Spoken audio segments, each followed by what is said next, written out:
Tässä Erika. Erika on suomalainen opiskelija, joka etsii työharjoittelupaikkaa. Hän on aina tahtonut suorittaa työharjoittelunsa Espanjassa. Mutta Erika on hyvin kiireinen tuntiensa ja kokeittensa takia. Aika kuluu. Erika ei pysty organisoimaan kaikkea ja hän tulee siitä vihaiseksi ja ärtyneeksi. Mutta Erika ei anna periksi, vaan etsii ratkaisua internetistä.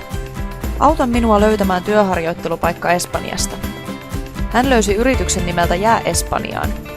Työharjoittelupaikkoja Costa del Solilla Espanjassa, auttaa paperien täyttämisessä ja asunnon etsimisessä, espanjan kielen kursseja Solinkua kieliakademiassa. Vihdoinkin Erika löysi mahdollisuuden matkustaa Espanjaan, ja hän sai vielä työharjoittelupaikan.